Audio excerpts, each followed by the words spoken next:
video is powered by StakeMate, the UK's #1 social football betting app. AFTV, Dan, comfortable, right? Nice and comfortable, or was it? Or was it? Does that tell the full story? Was you a nervous wreck at 1-0?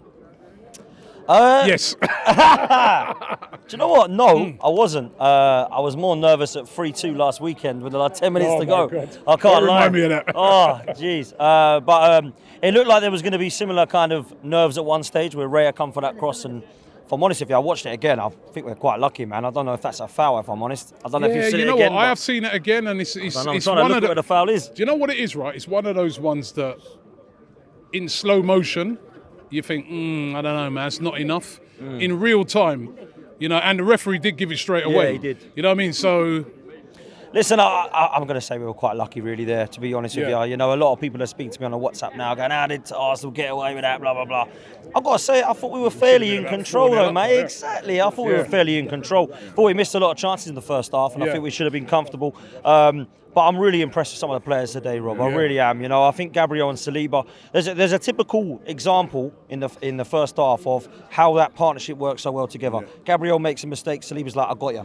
Do you know what I'm saying? Dominic Solanke goes through and he says, oh my God, I've messed this up. Saliba's like, I got you, man. Don't worry. And that for me is one of the biggest reasons as to why we're in this position right now, because that centre back partnership is phenomenal, mate. Absolutely phenomenal. I thought they were both brilliant today, particularly Saliba, who just looked for me the Rolls Royce. It's just an unbelievable performance from him. One of the man of the match candidates for me today. I thought he was really, really good. Another clean sheet for him. Really impressed with him. Partey and Rice, we look so good in that midfield again. Odegaard can do his thing. He can control games of football. I thought Partey and Rice were brilliant.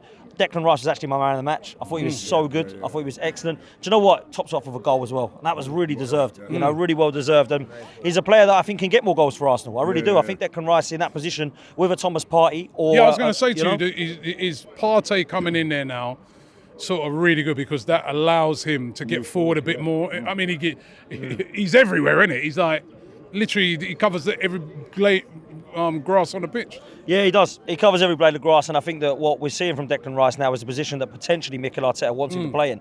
And I think because of Partey's injuries, he's had to come and do a job in the six. Now, it's great that he can do that. It's absolutely phenomenal that he can do that. But I do like Partey and Rice together, man, in that 6 and 8. I really do. I must say, I think they've been phenomenal. And that trio in midfield is the reason that I am filled with confidence every time I come and watch Arsenal right now, because that trio is fantastic and one of the best in the league when it's fit.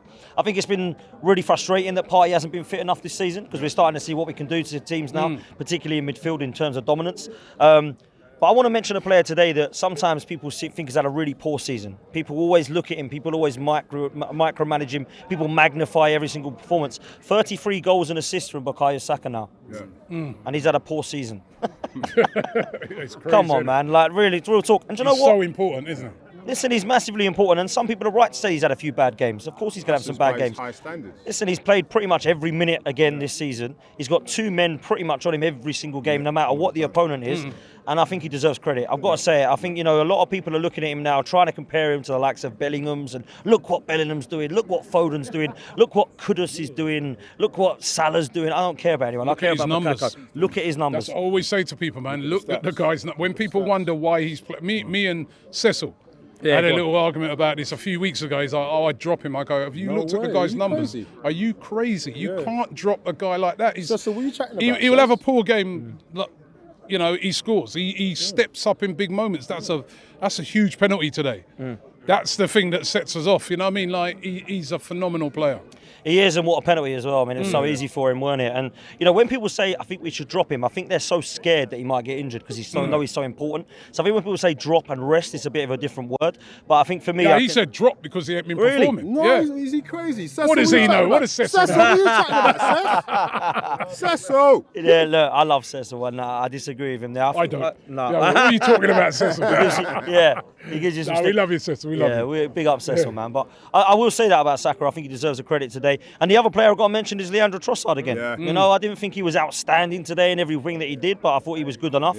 And he comes up with the goals again. Another player who's scoring. And you look back at this signing now, Rob, right? And January of last year, we signed him, and everyone went, "Oh, well, weren't we supposed to get Mudryk?" Thank God we didn't now, because this player has been phenomenal for us. 26, 27 million pounds, one of our top scorers this season as well, along with Saka. Last season was really pivotal and contributed to a lot of football, which put us into a title race. Exactly the same this season. And I think Leandro Trossard has deserved his start. And Martinelli and Jesus. Some people last season were like, "You can't drop these two." Now we can, because we've actually got that strength in depth. So going forward, I thought Kai Havertz again today was really good. I thought he caused that absolute havoc and nuisance, and that is the reason why at the moment Trossard and Havertz deserve to play ahead of Martinelli and Jesus. And what I like about it is it doesn't look like Jesus and Martinelli are too bothered. They're getting in there to try and give their all, and that's what we need with the squad to go and win this league. So we've got 2 games left, bro, and all I do now is pray that we win them both, and Man City drop some points. Will they? I just pray, man. I'd absolutely pray. That's all I can do is pray and hope that Spursy be Spursy and go and take something off them.